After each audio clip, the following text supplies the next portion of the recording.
Hey everyone, welcome back to Make It Happen Mondays, where we talk about sales, business, entrepreneurship, personal growth, mental health, and everything in between with guests who I truly respect and I think make a positive impact on the world around us. And oh boy, do I got a heady one here for you on this one. I have a feeling you're all going to want to go read the book on this because we get into some interesting stuff here that is next level. A little bit different than my typical podcast, but this week's guest is Doug Howarth. And Doug is the CEO of Hypernomics, and he's also the author of the book published by Wiley, Hyperonomics, using hidden dimensions to solve unseen problems. And this guy's way smarter than I am. He's got his degrees. He's been around the block for more than a few years, and he takes such an analytical approach. Now, this is mostly about product market fit in a lot of ways. So when you're entering a market and you're creating things, how do you go to market? What do you know the price is and everything else? And so for those of you who are in sales and have a future in entrepreneurship, this one is critical if you ever think you're going to come up with a product or service, because he talks about how buyers self-organize their behaviors according to the law of value and demand, in which, and these are the four dimensions, product features determine value, 2, value drives price, 3, price limits quantity sold, and 4, quantity sold is a feature. So it's full circle here. So we unpack this quite a bit, and I tried to boil it down towards the end of how we in sales can apply this to more complex sales and trying to connect the dots, if you will, for complex sales, multiple people involved, and finding that sweet spot. You all hear me talk about the sell to the 20%, right? Well, we're trying to find that using this. So I hope you enjoy this as much as I did. Like I said, I think you're going to want to grab the book on after this one, or at least read the cliff notes to get a better understanding. But super interesting conversation. Hope you enjoyed it as much as I did. Well, let's make it happen.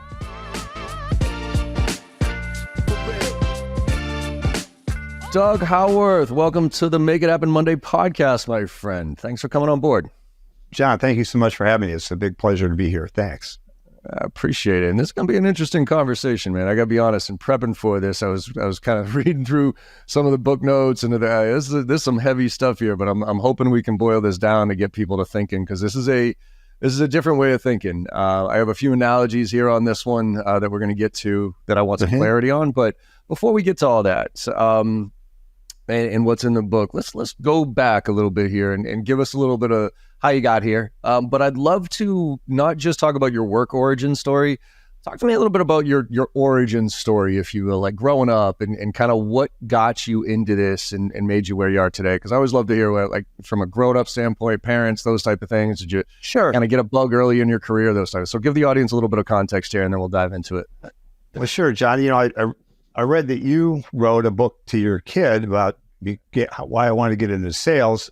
My dad wanted me to be an engineer, and turned out I didn't have very many mechanical skills, but he got me to thinking very critically very early on. And by the time I got to junior high, they started giving me some of the stuff that we get in junior high, where you start getting into these plotting systems that were invented 400 years ago. I believed it like everybody else did, and still do, that it works in 2 and 3 dimensions, but I always thought there was something else out there. And so this idea was basically percolating from my mid-teens up until I was in my late 40s, early 50s, and I finally got a kidney transplant. I was sick with kidney disease for 3 decades, and basically made it past that. Once I got the transplant from my best friend, my brain cleared up, and all of a sudden I was able to think in different ways. And so one day when we went out shopping for a washing machine with my wife, I realized that she was buying the machine using 4 dimensions at the same time. She was saying to herself, we came up to this machine, she says, I like this machine. It says it's got a bigger drum than we have at home. And I thought, capacity versus price, that's a 2D problem. And she said, we only have the one gentle cycle at home. I'd like to have more cycles. I thought, cycles versus price. She's up to a 3D problem here. And then I saw the next machine up the line. I like the one we saw, but the next machine up the line, of course, have more of everything, and it costs more. And I said, well, what about this one? And she says, it's too expensive. We can't afford it. And I realized that our little purchase was going to add 1 to the quantity total for the total number of these units that have been sold over the course of the year. So we were going to add a quantity of 1 to this entire quantity and price structure, which in classic economics is the demand curve. And so I realized then that she was solving for capacity, cycles, price, and quantity. And I looked around the store and I realized that everybody in the store was doing the same thing for whatever product they were looking at.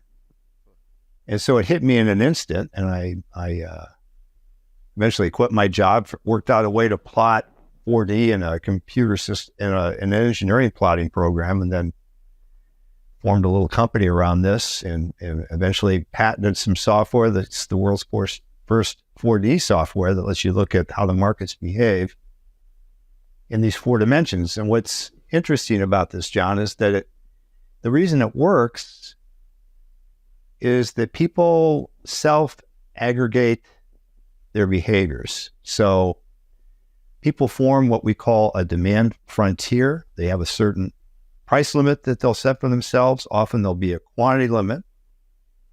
And at the same time, what's happening on what we call the value side is people see things the same way. So when people buy, say, electric cars, they're buying a certain amount of horsepower and they're buying a certain amount of range. And nobody lets anybody get far away from that range at any one point in time. And so the trick is, if you're trying to sell into this, which a lot of people like to do, if you want to make something new, what you need to do is find an open space in the market. Now, some companies do this pretty well intuitively. Elon Musk comes to mind. So in 2013, in the electric car market, Musk had a couple of entrants, the early Model S's, and there was the Tesla, there was the Nissan Leaf, and there was this, there were a few cars that had less than 100 horsepower or less and didn't have very much range. And then there were very capable Teslas, and there wasn't very much in between. And what Musk did, to his credit, was he started to drive new models into those open spaces.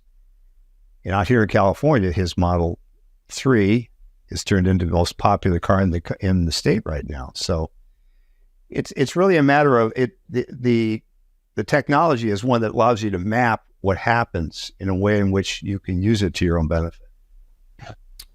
So I love it. I mean, again, a lot to unpack here, because this is almost like how I felt in college when I was studying art and Picasso and Cubism, right? Which is effectively 4 dimensions on a 2-dimensional plane, and I could never wrap my head around it until well later in life, and started I got some perspective. But I'm going to ask a question I was going to ask later, but I want to ask it now, and we'll back into it. Does something like the challenge from a sales standpoint is obviously, right, if you're selling something of high value that people don't see, right, challenging it, getting people to spend more than quote unquote they're budgeted for. But it seems like sometimes there has to be a shift, like something happening in the market to change the overall market's perception. And I'll give you a quick example as it relates to me, right? For years, up until COVID, everybody believed that, for me, I do on-site training, right? So I always did remote training, but on-site, I always did and offered remote training, but nobody ever wanted it because the perception was that on-site was better, right? So I would try to sell it and it would be cheaper, it'd be faster, it'd be, in my opinion, better, but no, John, we want you on-site. Now COVID hits, boom, everybody immediately adopts it, and now that's the preferred method versus on-site. Same thing with like SaaS, right? SaaS came along, and for a while it was like, oh, no way am I going to spend that much money on something remote. I need my on-prem stuff here. But then Salesforce kind of broke that mold with the SaaS, and they did it with a bunch of money and a bunch of marketing. So to break the perceived value curve and chain out there, does there have to be kind of an economic shift? Or can companies selectively make that shift in their buyers' minds themselves without having to have that monumental shift, kind of like what you said with Elon. Well, what you're saying is I would argue probably rarer than the fact that people form these limits that you can discover. So what we try to do is we try to make sure that people don't overprice products or underprice products, or suppose that the demand curve is way out there so that they can build a lot. So just to give you some examples, take a couple from aerospace. We found a company up in Reno that was going to build a supersonic business jet. Now that was going to be a paradigm shift, and because nobody had a supersonic business jet. So we looked at the amount of money they had for cost, and they had a development cost that seemed reasonable. And their price, even though it was $120 million, we could support that price by some analytics that said, looks like it's probably worth that. But then they supposed that they were going to sell 300 of these supersonic business jets in a decade and 500 overall. Well, it turns out that the world records how many business jets are sold. And you can go pull that data, you can pull the prices, and you'd find out that when they launched in 2014 with 20 orders, the world said that you can probably get about 47 plus or minus an air bar. And then 5 years later, it said you can maybe get 63. Well, 5 years later after they launched, they still had just the 20 orders. So I wrote a little bit on LinkedIn that said it was worth every penny, but there weren't enough pennies in the world for the world to buy this in sufficient quantities for this company. And they got kind of nasty, and they wrote me a note back. So we got a big order. They didn't mention they were all options, which in aerospace means if you build it and it works, then we'll buy it. But we're not going to give you the money up front, which is how everybody else works, like Boeing and Airbus. And they went bankrupt in 6 months. So that was an example of overestimating demand. And then over in Albuquerque, a very smart individual, he was the 7th employee at Microsoft, a guy named Vern Rayburn. Well, Vern Rayburn had built computers because Microsoft built computers back in the day. And he said, well, I'm going to make a business jet, a very small one, and it's going to be very economical. It's going to have it's going to have 5 seats. It's going to go 430 miles an hour. And it's going to have this range. I'm going to sell this jet for $775,000. Well, if you did the analytics, and we did it, you would have seen that the plane was worth about $2.2 million. And he's selling it for roughly a third of what it was worth. And so you can imagine if you had 20 condos in your hometown that were worth $2 million, you were going to sell them for $775,000. You'd be flooded with orders. Well, he put this thing out. He was flooded with orders, and he couldn't build them fast enough. He couldn't get the margins, and had some technical issues too. And so he went bankrupt too on that. So the thing is that people have these behaviors that you can characterize. Now, what you're talking about is harder to figure. I mean, who would have figured before COVID? Like you were saying, how do you figure the change in training? Now, once you see it, you can react to it, but anticipating it's pretty hard to do, Yeah, and that's why I was kind of curious because a lot of what you're talking, when it says how do you find, describe, and capitalize on open spaces in your market, right? A lot of this comes with the blue ocean, right? That whole idea of like, hey, there's the red ocean and the blue ocean. Go to the blue ocean where there's not as many competitors, right? But I guess I'm trying to figure out like how do you identify it before the shift happens, right? So you're there early because a lot of my experience, at least in entrepreneurship and startups, is timing is everything. You could have the best product for the best market, whatever, the best price, but if the market isn't ready for it for whatever reason, then it doesn't matter. And I've got 10 examples of myself of things that I thought were fantastic, but I missed a fourth dimension here. So one of the things you said buyers self-organize their behaviors according to the law of value and demand, in which 1, product features determine value, 2, value drives price, 3, price limits quantity sold, and 4, quantity sold is a feature. Seems to come full circle. I need some clarity on that. Right. Yeah, people say, Doug, it's clarity on that. What's that? John, it's always been circular. That's my response. These are opposing forces. People, if you take electric cars again, if you have money, if you offer more horsepower, people will pay for it. If you offer more range and you can afford it, you'll buy it. But as the prices go up, the quantity sold goes down, which is to say these things are always linked. So the added features add value and add price, and the added price reduces the amount of quantity sold. And so they form this four-dimensional system that you can actually plot using a 3D printer, which we've done before. And so back to your other question about blue ocean strategy, and I've read that book. I got it up here on my shelf. That's a kind of a heuristic way of going about it. They kind of talk about features in general, and they don't quantify them. And what we do is we quantify every feature that goes into a product and actually plot them as little points in space. And those points in space show you where people are congregated.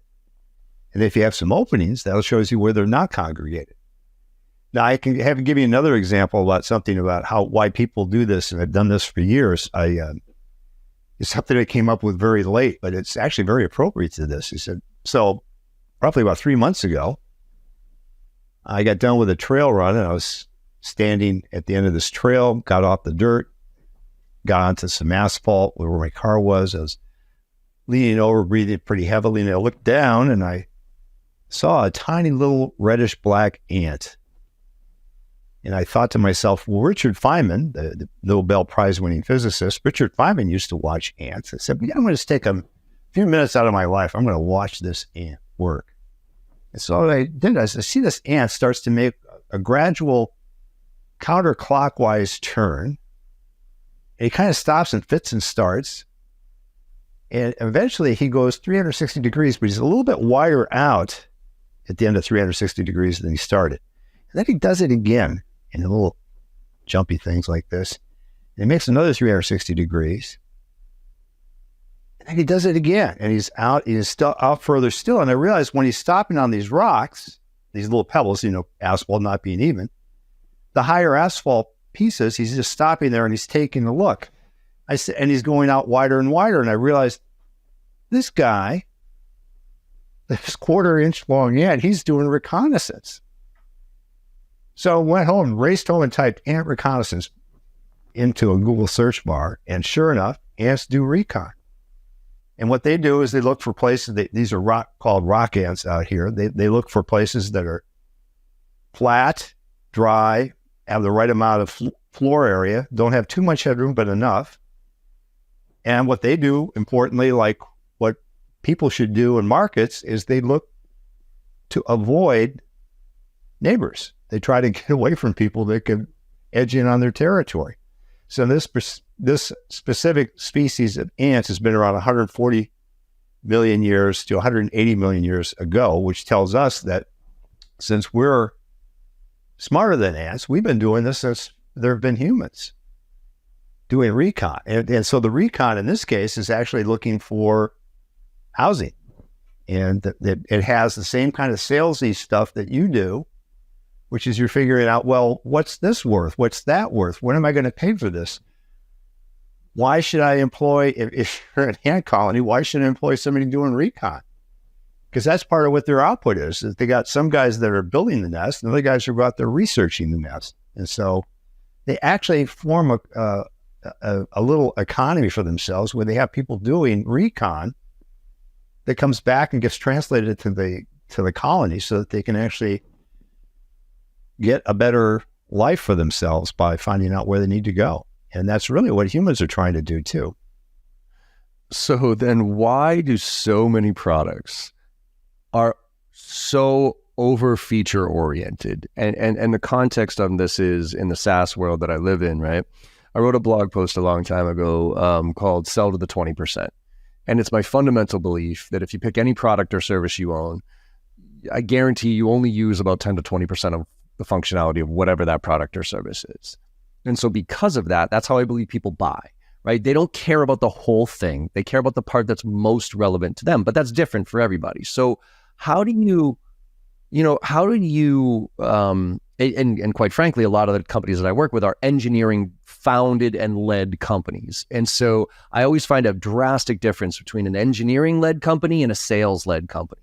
An engineering led company thinks the product and the features should stand on its own and we're the best. Whereas a sales driven company thinks it's about how you sell, not what you sell. So how can let's talk about it from a corporate and then an individual standpoint. As a business, how do you start plotting the features, if you will? And let's just assume that we've already built the product and we're already go to market, that type of thing. But how do you plot the features that people are actually using to find the white spaces of what people don't care about? And then and then what do you do with that information? And then I want to talk about the sales rep themselves. But as an organization, how do you find those white spaces to avoid? Well, first of all, in an ideal situation, what we do is we don't build the product first and then try to find the open space in the market. What we try to do is find the open space in the market and then figure out the specifications that would suit that. But if you've already got the product built, what does this tells you? You've got 2 or 3 options. Your price could be perfect, in which case you don't need to do anything. You just need to sell it. But what happens if the price is too high? Now, if you can do the analysis, you can figure out what would happen if you were to sell this thing. What happens if you drop the price? Well, you're going to sell more, but your margin goes down. So you have to be able to figure out what the difference is and how your margin is going to go down versus your cost to produce that. On the other side, if it were priced too low, much like that business jet, what happens if your price goes up? Well, in that case, the guy couldn't keep up. So if the price had gone up, his margin would have increased and he still would have had sufficient capability to build the number that he needed to do. And so it comes down to, and when your point about engineering companies is great because, I worked at an engineering firm for 31 years. And as you know, with the engineers, if you get something that's bright and shiny, like that supersonic business jet, well, the engineers get really excited about it.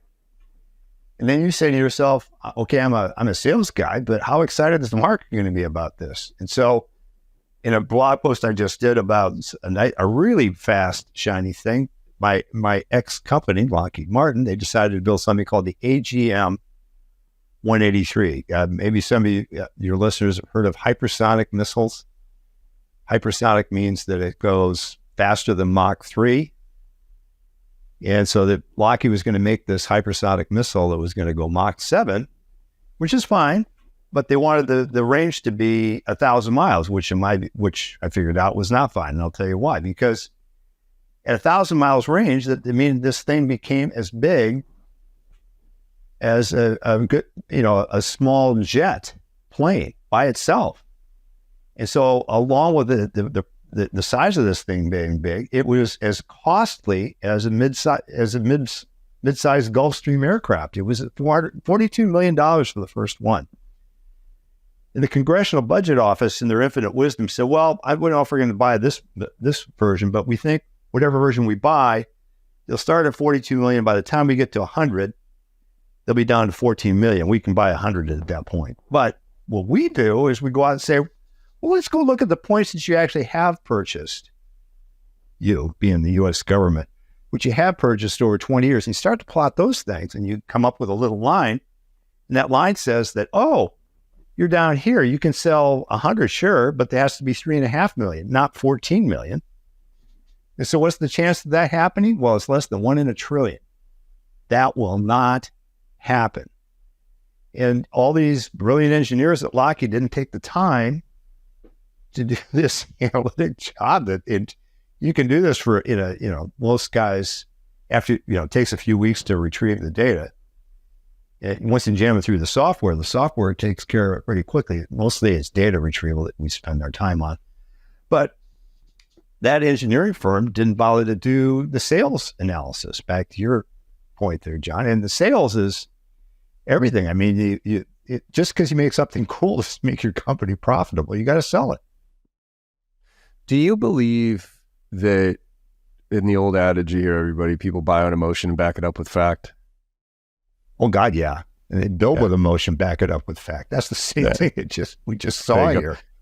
Right. Yeah. So we've seen this in droves. And so back to your point about a lot of project products failing, one of the books that I've read that I consider myself a competitor against by Clayton Christensen. Now, he's got some points I really like, one of which is he says that 95% of new product ideas fail, like the ones I just mentioned.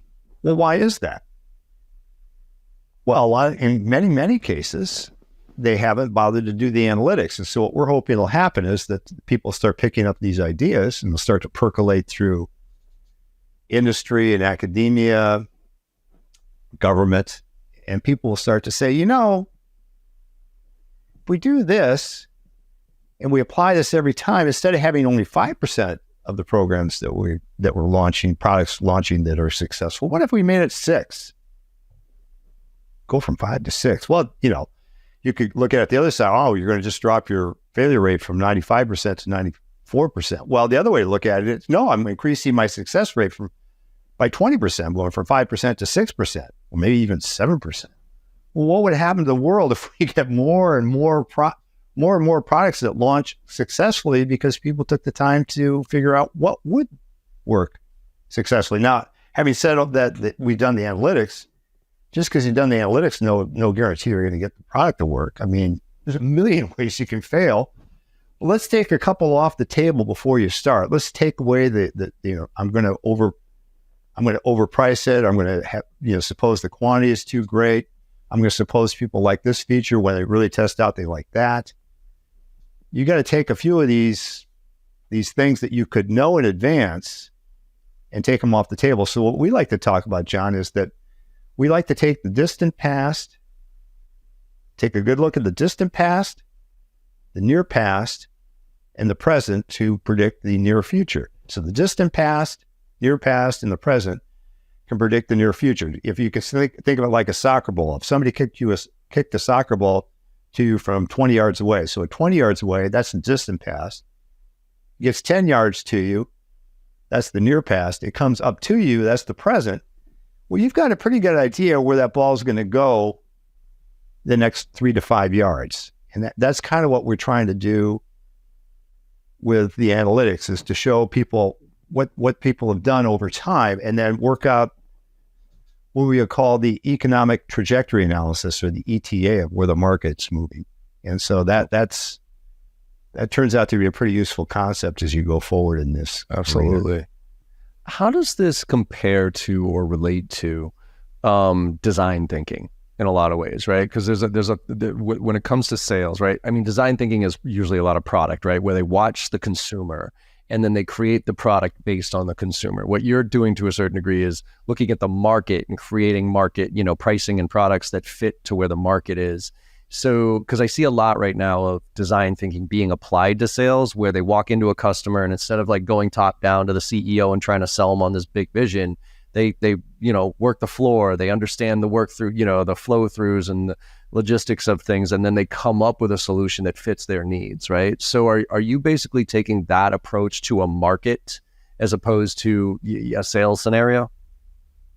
Well, I'd say we're taking the approach that if you give enough market, the market will tell you through the analytics. It tells you what it wants, doesn't have, and can afford.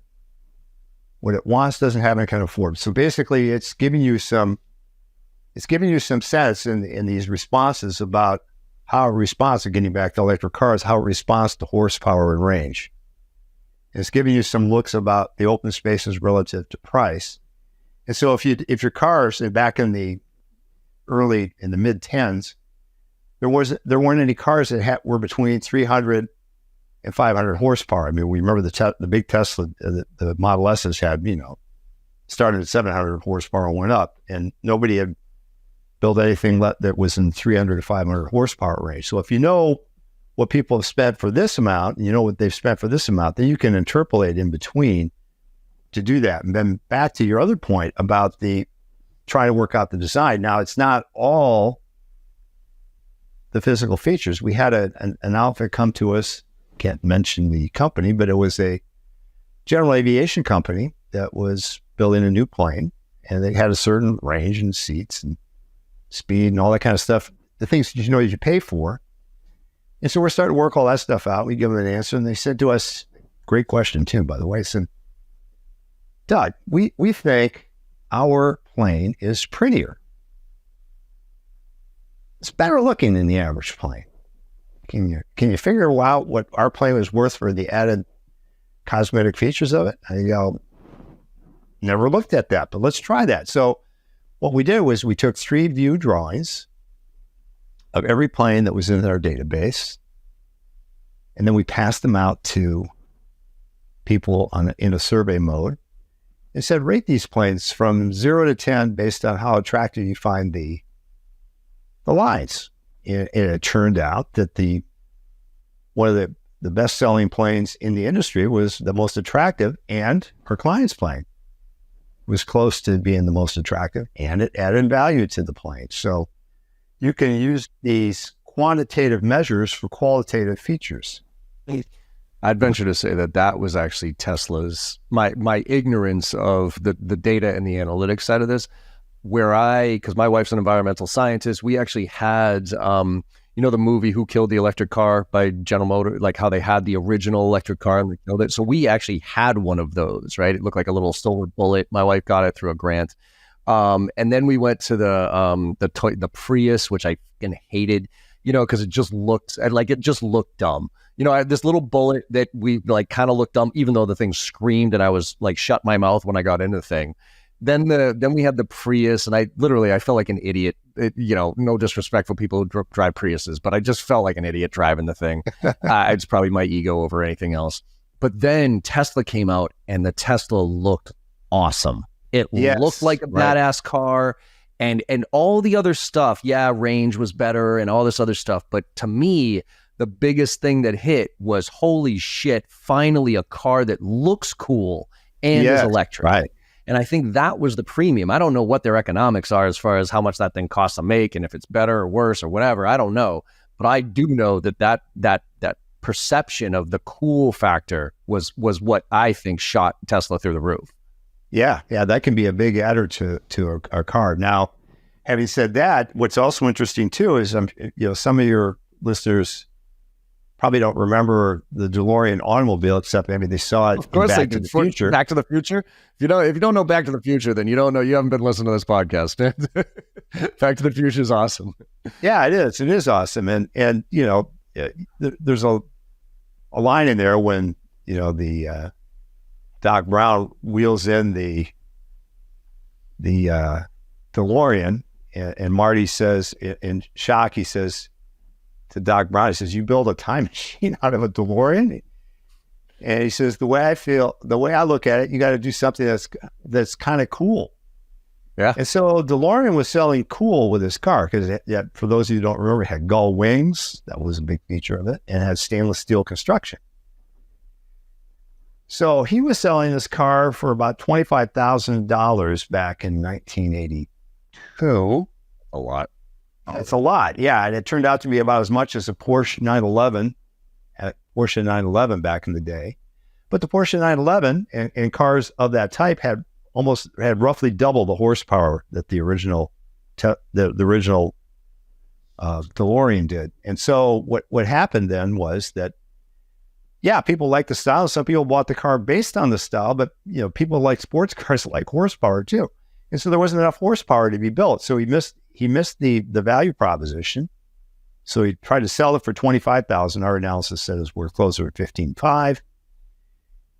There was a demand limit out there. It said that he could probably sell 6,000 or 7,000. He built 10. He ended up holding a lot of those.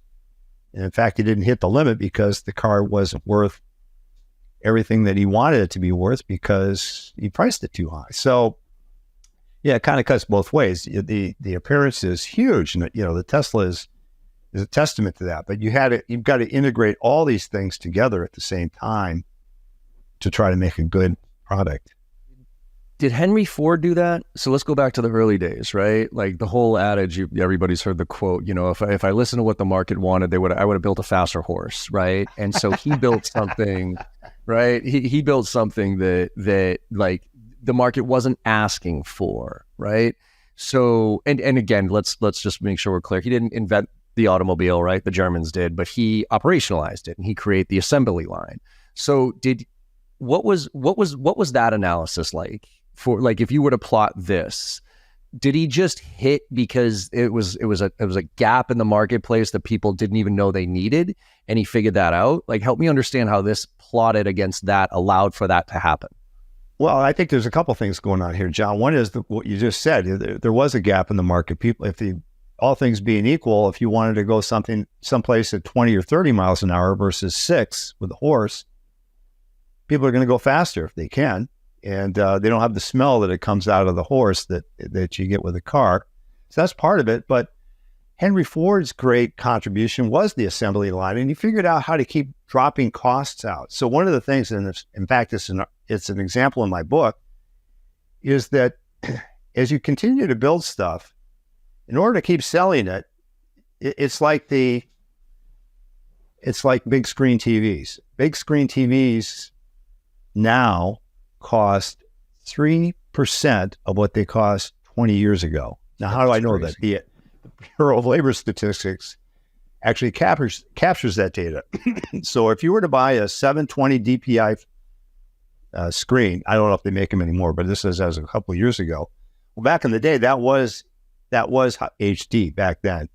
And you were to buy a 36-inch screen. Well, you could buy a 36-inch screen that has 720 DPI. You could buy that for 3% of what it cost 20 years before. So how did that happen? Well, the TV manufacturers got really smart, and they figured out how to drop the cost. And as long as they could continue to drop the cost, and they could sell it for more than it was costing them, and they can keep making this wedge, this profit wedge. And that's what Henry Ford did. He figured out that he could keep dropping out the costs, and he could keep dropping the price. Now, he was inventing mass-produced cars, and he did it. I mean, he built, I think, 16 or 17 Model Ts, to your point, held the record for the most models built for the longest time. But what he was slow to recognize was that people wanted more at a certain point. Back to your other point, is they wanted better suspension. They wanted heaters, colors. Yeah, they didn't want it to all be black, new styles. And to him, that was kind of foreign because he'd done so well with what he had. But the point here is that you're trying to listen to what people want and what they're telling you. And so you try to keep your finger on the pulse of the market to see how things change. Because the one thing that's constant about the world is change, is people change. Things aren't the same now as they were just a few years ago. I mean, COVID made us all realize that. I mean, it sounds like Elon has definitely done this with the Tesla, and the examples are in multiple areas. Because when I first bought, when the X first came out, right, like the one with the Falcon doors and the whole thing, I was able to go online and I was able to configure mine, right? I could have the heated seats, I could do this, and it wasn't a lot of options, but there were options. And then when I got, a couple of years went by and then the lease ran up and I got the Y, because I just liked it a little bit better, whatever. And then when I went on, there was no options. It was, here it is. Like, this is what you get. And you can get, and it didn't, you could, before you could even buy the battery length, right? Like, this one got you this far, this one got you that far, this one got you this far. Now the only thing you can do is buy like the hyper fast, ultra version with plaid or whatever it is, and then the baseline version. But the baseline version, the only option you have is basically the wheels and the color. That's it. So did he plot, do you think, and also, I mean, again, let's keep using the Tesla as an example. You go into the Tesla, the first Tesla had the dashboard that everybody was used to, had the normal steering wheel that everybody is used to. The new Y that I have, there's just an iPad. There's no front dash. It's the iPad. And even the newest one has this weird ass, joystick handle thing that I couldn't stand, instead of the round wheel. So he's purposely taking away what seemingly are features that people are very used to in a normal car. But he seems to be doing it in a way that is graduating us to a different world, if you will. Is he doing this plot matrix? Like, how do you think they are looking at this? Are they constantly looking at the features that people are using and not, and then just getting rid of the ones that are not high value? Yeah, I think that's probably exactly spot on, John. I think when he's got a team of statisticians that keep testing, they would bring people in focus groups. What do you like, this or this? Do you like this or this? Do you like this or this? And you keep testing this over and over again with a bunch of people, much like we did with the shape of those general aviation planes that were out there. You just keep testing until you refine it to the point where more people like this more often than any other option that we've got. And then the whole thing about necking down the number of options that you have. I mean, one of the problems that Ford and GM had in the early 2000s, I think they still have this problem, is that unlike some of their Japanese competitors, they might have 40 different chassis or 50 different chassis, and they're putting a whole bunch of bodies on top of these things. And so if you look at something like Toyota, they've got 2 or 3 chassis. They've got the Corolla chassis, which can be moved into an SUV. They've got the Camry chassis, and they've got the extended Camry chassis, and then they make their SUVs off of that. So they've necked down the number of options, so they don't have what basically happens in a production line is you have what's known as learning curve. And if you learn over 5,000 units, the cost will fall more than if you only learn over, say, 1,500 units. So if you gave somebody 3 options and you've got 1,500 of one, 1,500 of another, and 2,000 of another, you're not going to get as much learning as you would if you could get 5,000 of one. So they probably figured out, well, we'll just get by with 2 or 3 options here, and then we'll reduce their options, but it keeps us learning at a really high rate. And that's kind of what we want to be able to do is to be able to learn at the longest possible rate for the longest possible time. And that's kind of what I think's behind what Tesla is doing. And it's commendable what he does there. And two, and then the other thing that hasn't caused the attention of most people to the same degree is what he's doing with satellite service.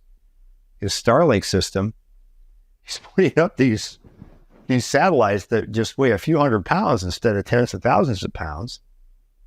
And he's setting up 60 at a time. And he's working, trying to get a network of, I think, about 18,000 of these guys now. So there's an interesting map that shows up that shows Starlink coverage.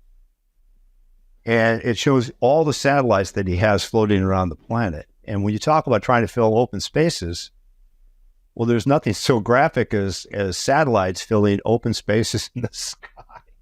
That's an exact, just a 1-for-1 translation of the what we're trying to do with Hypernomics in terms of trying to figure out where to go as we go forward in our building things.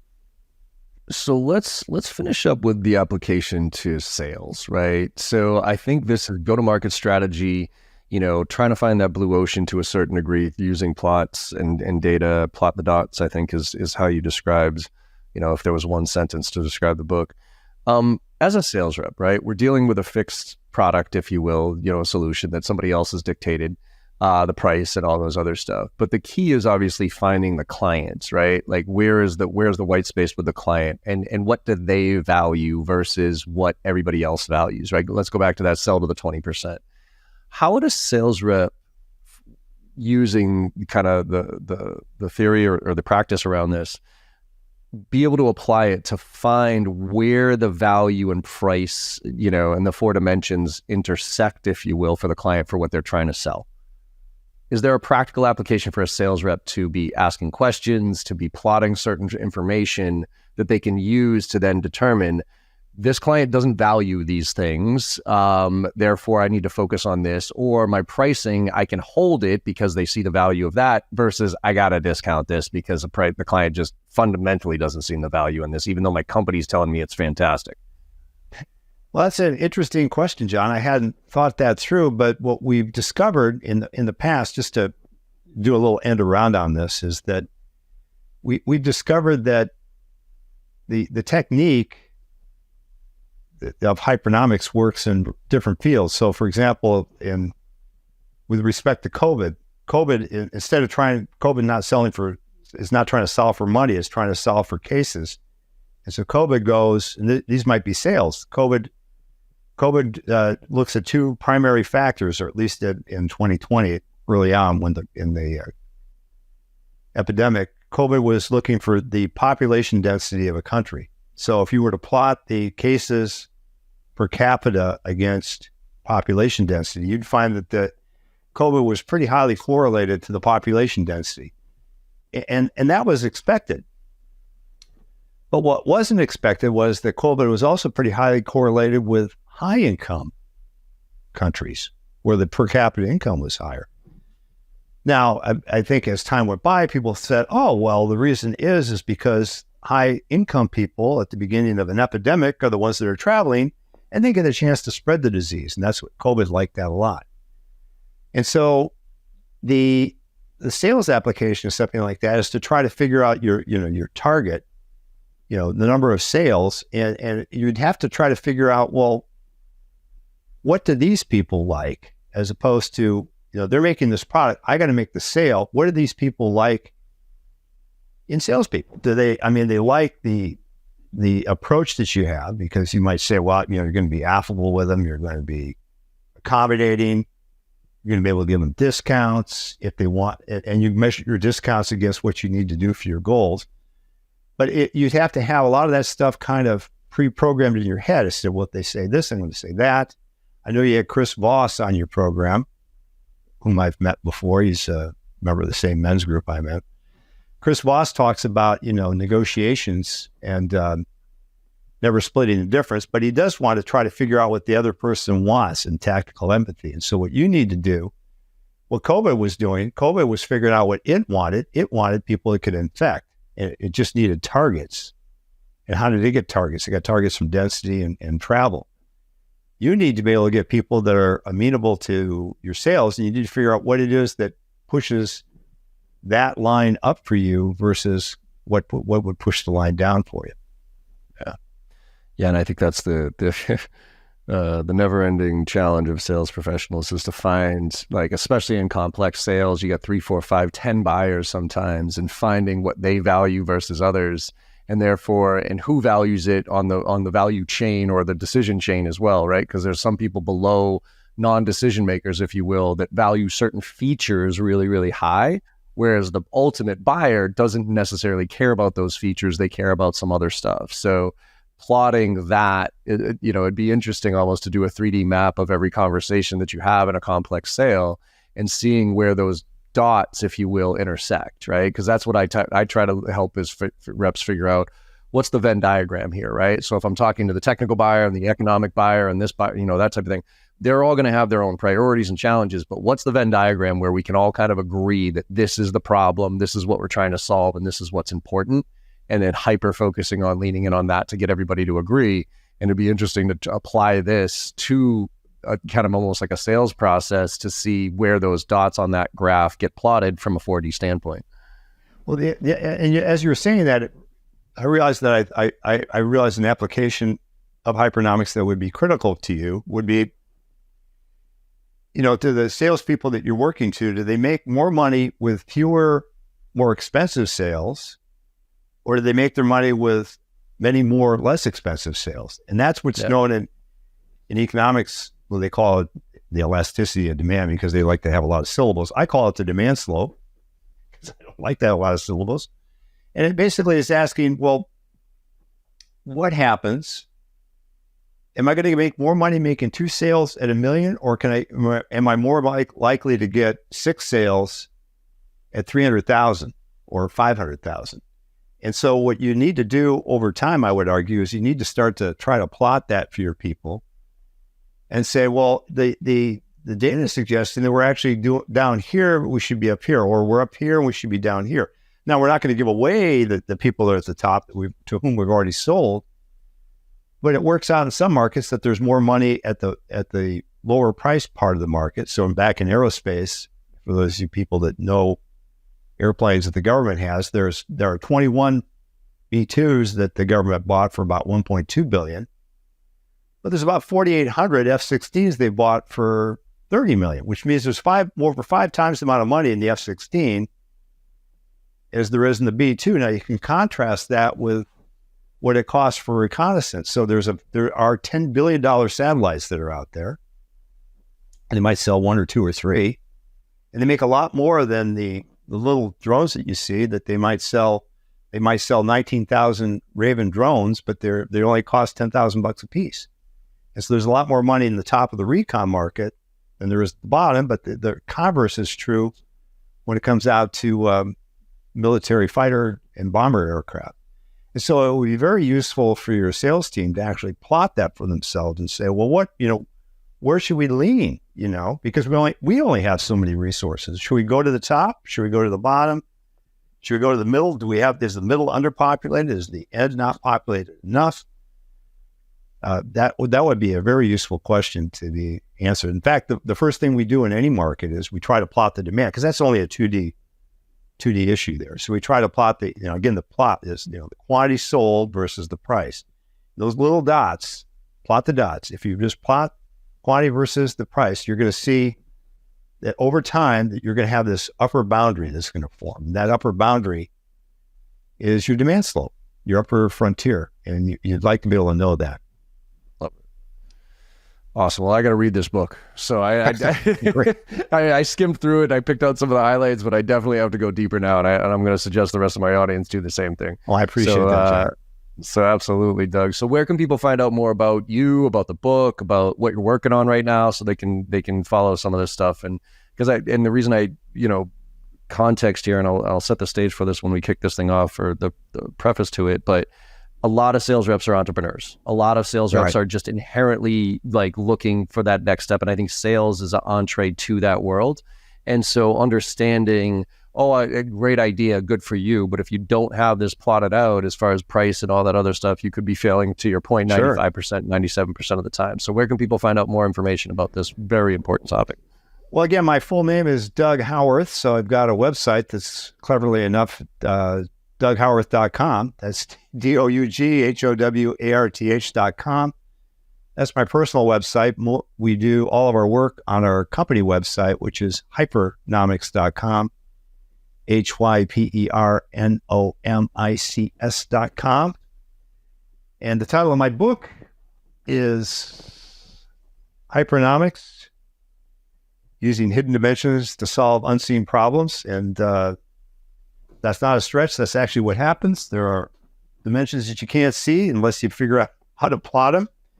And there are problems that you won't see unless you take the time to work that out. So that book, again, Hyperonomics, Using Unseen Dimensions to Solve Unseen Problems, is available at Amazon, Walmart, Barnes & Noble, and the Wiley sites, and in some Barnes & Noble stores. So perfect. Awesome, Doug. Well, thanks again for coming on, man. I really John, appreciate it. Thank you so much for having me. It's been a great pleasure here. I really appreciate your time. Thanks. It's been a fun conversation. So everybody, I hope you enjoy the conversation as much as I did here, and piqued your interest in this topic, because again, it's all about leveling up here, and whatever your future holds, this could be a part of it. So like I say at the end of all my podcasts here, go out there and make somebody smile today, because no matter how bad your day is going or how bad you think it went, you make somebody smile today and you know you had a good day, and the world needs a lot more of that right now. So thank you all very much, and I will see you on the other side. I hope you enjoyed that conversation as much as I did. With your support and our incredible guests, we're one of the top sales podcasts out there right now, and I can't thank you enough. Now, to keep the momentum going, it would mean the world to me if you could go and leave a 5-star review on your favorite podcast platform and share some of your favorite episodes with your network. Also, check out my new website, jbarrows.com, where you'll find even more ways to engage. There's a ton of free content, and you can also get trained from me directly as an individual or for your team. Look, I'm out there selling every day just like you are, and I'm doing my best to stay on top of all the latest trends in sales and technology. So if you're looking to level up and you give a shit about this profession of sales, let's connect and make it happen together.